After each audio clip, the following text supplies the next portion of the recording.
السلام علیکم جی، کیسے ہیں سب لوگ؟ امید کرتا ہوں آپ سب خیریت سے ہوں گے۔ آج کا یہ ویڈیو یہ اس لیے خاص ہے کیونکہ ایک سوال مجھے سمجھ نہیں آ رہا کہ بار بار مجھ سے پوچھا جا رہا ہے، حالانکہ میں نے بھی اس کا جواب دیا پرسنلی، لیکن کیونکہ سوال اتنے زیادہ ہیں کہ سوچا اس پہ ایک الگ سے ویڈیو بناؤں تاکہ جو بھی میرے سننے والے ہیں وہ وہاں تک یہ بات پہنچ جائیں اور ان کا اگر مسئلہ ہے تو وہ حل ہو جائے۔ دیکھیے، پہلے تو سوال کی بات کرتا ہوں کہ سوال کون سا ہے۔ سوال یہ ہے کہ مجھ سے لوگ کہتے ہیں کہ فلاں، جیسے میں بناتا ہوں ذکر کیا ویڈیو، ذکر اللہ یا اللہ الصمد، اللہ احد، لا الہ الا اللہ، ایسے بہت سارے اذکار ہیں جس پہ میں ویڈیو بناتا ہوں اور ان کو وہ طریقہ بتاتا ہوں کہ کس طرح کرنا چاہیے۔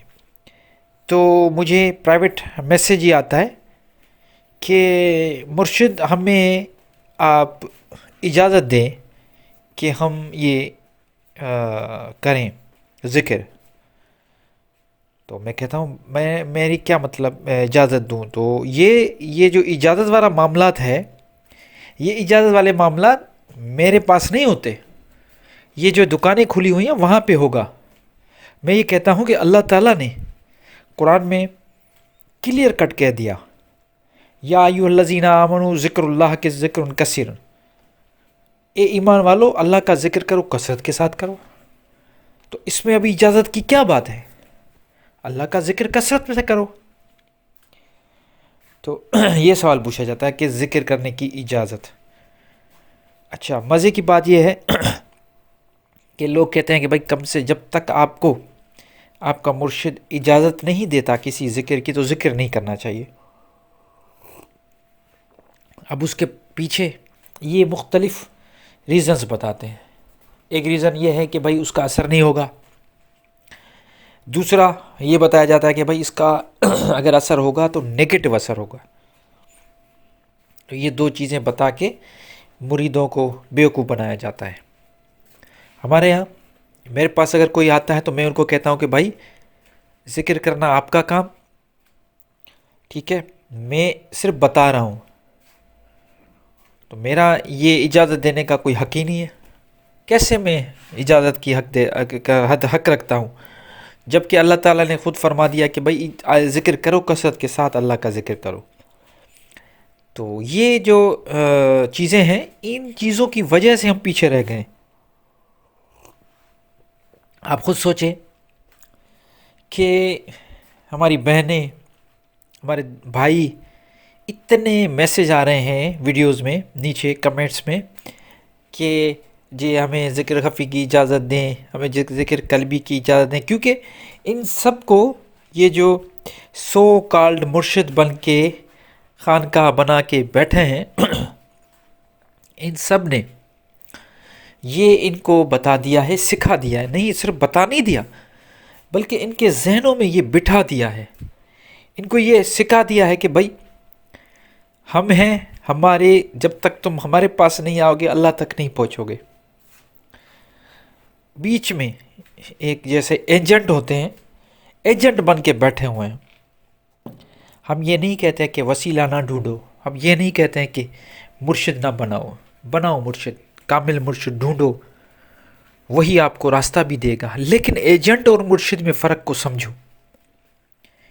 ایجنٹ تقاضا کرے گا پیسوں کی، ایجنٹ آپ کو صحیح معلومات کبھی نہیں دے گا، ایجنٹ آپ کو اگلی پارٹی سے ڈائریکٹ ملانے سے کترائے گا، کیونکہ اس کو پتہ ہے کہ اگلی پارٹی سے میں نے دوسری بات کی ہے اور آپ کو کوئی دوسری بتائی ہے۔ تو ایجنٹ سے بچنا ہے۔ اب ایجنٹ کون ہے اس کا اندازہ آپ خود لگائیں، میں بار بار کھول کے آپ کو کیا بتاؤں۔ ہمیں ایجنٹ سے بچنا ہے، اصل جو کاملین ہیں ان کی طرف جانا ہے، ان کی نشانی ڈھونڈیں۔ دیکھیں، یہ آپ بھی بار بار پوچھتے ہیں کہ نشانی کیا ہے، یہ کیا ہے، وہ کیا ہے۔ آنکھ تو کھولیں، اپنی آنکھ کھولیں، پریارٹیز سیٹ کریں، سب کچھ پتہ چل جائے گا۔ کوئی آپ کو آپ کی جھولی میں کچھ بھی ڈال کے چلا نہیں جائے گا، کچھ آپ کو بھی کرنا پڑے گا۔ یہی تو ہماری کمزوری ہے کہ ہم نے یہ سوچ لیا کہ ہمارے سارے بیڑے جو ہے وہ ہمارے مرشد پار کرے گا، ہم تو سائیڈ میں بیٹھ جائیں گے، ان کے ہاتھ چومیں گے، نظر و نیاز دیں گے، پیسے دیں گے، گفٹس وغیرہ دیں گے۔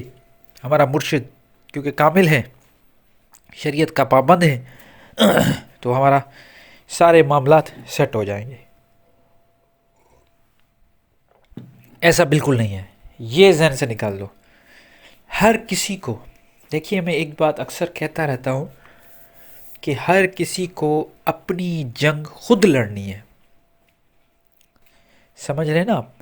اپنی جنگ کوئی آپ کو، کیونکہ کلیئر بات ہے، میں آپ کو زندگی کی ایک حقیقت بتاتا ہوں۔ آپ پیدا ہوئے اکیلے، تکلیف ہوگی، بیماری ہوگی، درد ہوگا، دکھ ہوگا، خوشی ہوگی، غمی ہوگی، اکیلے ہی سہنا ہے۔ جب مریں گے اکیلے مریں گے، کوئی ساتھ نہیں مرتا، قبر میں اکیلے ہی جانا پڑتا ہے۔ ہر چیز جب اکیلی ہے تو سوچ لیجئے، سمجھ لیجئے کہ زندگی کی جنگ آپ کو خود لڑنی ہے۔ کسی کو بھی بیساکھی بناؤ گے تو کچھ حاصل نہیں ہوگا۔ اس لیے یہ جو آپ باتیں کرتے ہیں کہ ہمیں اجازت دیں، یہ کوئی احترام کے زمرے میں نہیں آتا۔ یہ آپ کو بتایا، آپ نے کبھی سوچا ہے کہ ایک عام بندہ جو خود گناہ سے بھرا ہوا ہے، وہ کہتے ہیں نا، کالے میرے کپڑے تے کالا میرا بھیس، گناہوں بھریاں میں پھریاں لوک آکھن درویش۔ لوگ تو درویش سمجھ رہے ہو، لیکن اندر سے وہ جو ہے وہ تو آپ کو کالے کپڑے لگ رہے ہیں، کالا بھیس لگ رہا ہے، آپ تو بڑے ان کو اپنے مرشد سمجھ رہے ہو، ان سے جا کے اجازت لے رہے ہو۔ اجازت کس چیز کی لے رہے ہو؟ دیکھو تو صحیح۔ اجازت اس چیز کی لے رہے ہو کہ اللہ کا ذکر کروں یا نہ کروں؟ اب اس کی اجازت تو اسی ہستی سے لینی چاہیے نا جس کا ذکر ہو رہا ہے، یا آپ اس کی اجازت اس سے لے رہے ہو جس نے خود اس کو بنایا ہے؟ تو یہ اس چینل کا مقصد ہی یہی تھا۔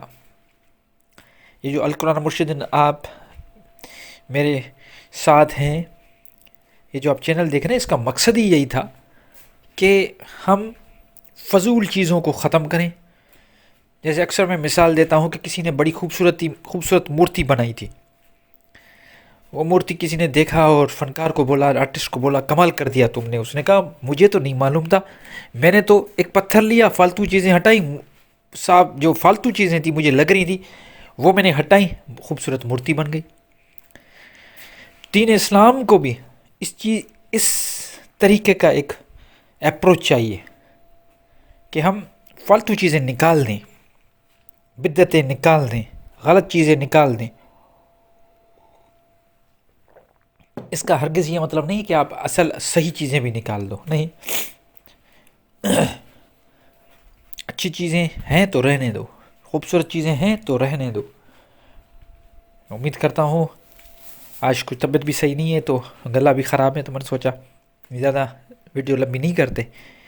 آپ کے ساتھ باتیں کر کے بڑا اچھا لگا، اور میرا میسج جو ہے وہ آپ تک پہنچ گیا ہوگا، اور جتنا ہو سکے شیئر کریں، اپنی جو بھی تصوف سے دلچسپی رکھتے ہیں ان کے ساتھ شیئر کریں، ان کو بتائیں، ان کو سمجھائیں۔ اللہ آپ کو ہمیشہ خوش رکھے، اپنا بہت خیال رکھیے گا۔ اللہ نے کے پاس